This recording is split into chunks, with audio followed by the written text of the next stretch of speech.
Hey guys, it's your boy Tacho here, and we are back for some more Fire Emblem Heroes. And today what we're going to do is we're going to do a showcase of the Legendary Celica. Now this Celica is available to summon on the Edelgard banner right now, and she is part of the reason why the green pool on that banner is so super stacked. So in my opinion, this Celica is actually the best infantry green tome in the game right now, and part of the reason why is because of her beast slot passive. So what this one does is it's going to grant her null follow-up and desperation as a 2-in-1, and of course those are already two of the best passive beast skills in the game already. So you just put them together and you have a really amazing unique skill there. Her weapon also is pretty crazy because it's going to add damage to her attack based on 25% of the foe's res, which is insane, of course, because if you're trying to bait a magic type opponent, what you're going to want to do logically is just try and bait them with a high res unit, right?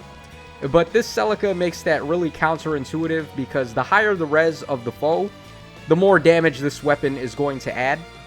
So it's really not that easy to bait this Celica, and she falls into the same category as that Legendary Alm, where they just end up being units that you really don't want to try to bait because their weapons are just so insane. And both of them typically have null follow-up as well. So this Celica is really awesome, and if you're summoning on that Edelgard banner and you're sniping on green, and let's say unfortunately you didn't get Edelgard but you did pull this Celica, I'm going to show you guys today that this Celica is still really rad. So let's go ahead and hop into some fights, and we're going to show her off a bit. So let's just get started here. Okay, we're fighting a mirror match here because this guy's also got himself a Legendary Celica. He's also got Legendary Marth and Valentine's Ike, and Surtur too. Now, null follow-up that we have on my Celica is really amazing against Surtur in particular, because a lot of people like to run Wary Fighter on Surtur. But once you have null follow-up, Surtur is not a problem anymore, so it's really cool. Also, both of these red units here, we can still just completely power through them. Marth isn't really known for having the best of res, but we still are able to double him, which is pretty good. And for this Valentine's Ike, we weren't able to get him on the last turn, but we should be able to get him this time, because I'm going to fully support Celica with Azura's buffs. And at this point, now that Celica is below 75% health, it's pretty much just GG. Once this Celica gets access to the desperation part of Soul of Zofia, she's pretty much unstoppable. It's really hard to bait her, and there's really not much you can do. You can't stop her double attacks with any effects that may negate the foe's follow-up, because Soul of Zofia, of course, is built in with null follow-up. So that desperation effect is super powerful on this Celica. And this guy here, okay, so this guy actually has a Distant Defense 4 Sothis. That's going to be trouble for us. I am running Naga once again today. I like using Naga in these showcases because we see a lot of dragon types when we're playing in arena mode. But the nice thing about Naga is that she's also on the banner, so I just wanted to show off a couple of units that are on this Edelgard banner. So for the people that are summoning, if you don't manage to get Edelgard, there's still some pretty cool stuff you can walk away with. So I just really wanted to show that off here. But Sothis that we're going to be fighting on this team, she does of course have negation of effective against dragons.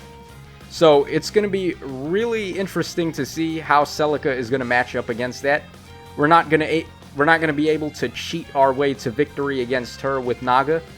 And she also has Distant Defense 4, so that's going to nullify any of my bonuses that I may be getting from bonus doubler on Legendary Eliwood, or the +7 to all stats that we're getting from Legendary Azura. So if Celica is able to still beat that Sothis, then you guys know that Celica is the real deal. There are going to be no shenanigans and no support helping her out to win against that Sothis. So let's just see what happens here.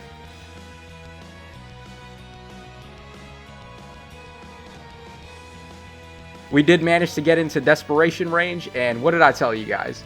Just like I said, once this Celica is in desperation range, there's just no stopping her.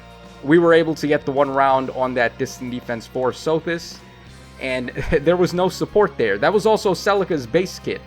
And look at her Ivies. I mean, I have plus defense minus res, which is less than optimal to say the least. So this Celica is a complete animal when it comes to player phasing.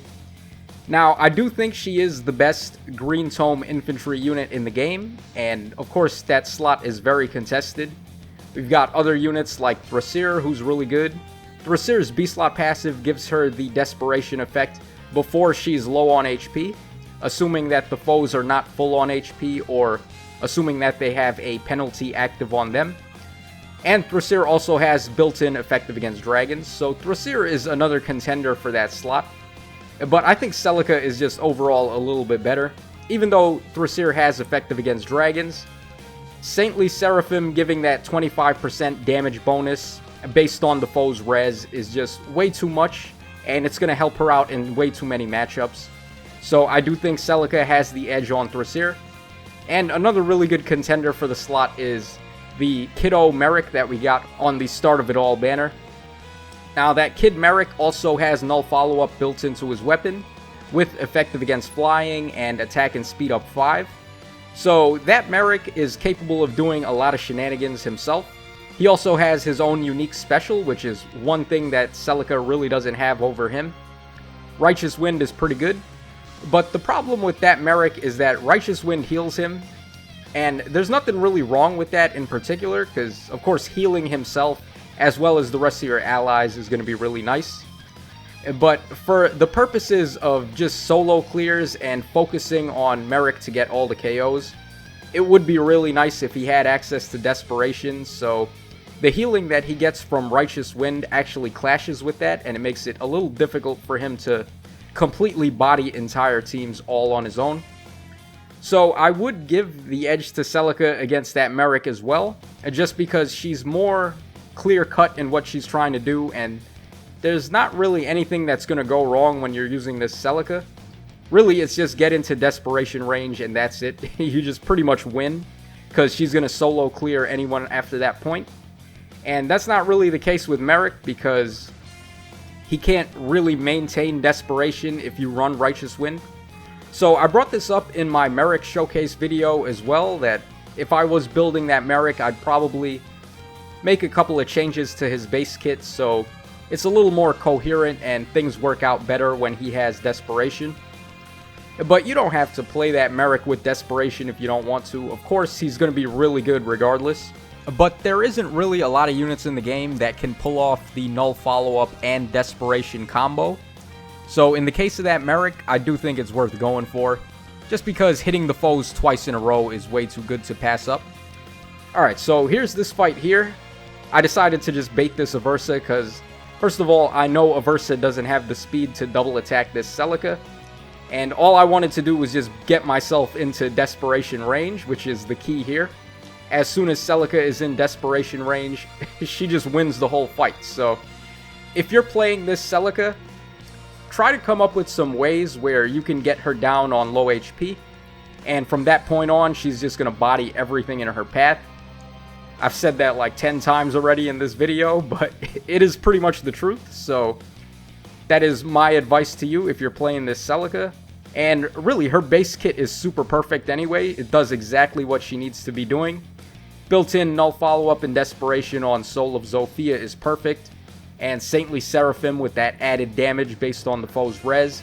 You really don't need to make any changes to her kit. She also comes with Swift Sparrow 3 and Attack and Speed Oath. So really solid skills on this Celica. If you get lucky and you manage to pull her on that Edelgard banner while you're sniping for green, you basically just walked away with an instant win unit that can clear tons of content for you, like Abyssal maps, chain challenges, and she's a really good solo unit for Arena Assault, because as you see here, I'm just bodying all of these plus 10 crazy units here, and my Celica has literally no investment in her. I've only given her Moonbow pretty much, so that's really all you have to do, just give her any special you want. You could go for Glimmer as well. I think Glimmer has some nice value on this Celica too.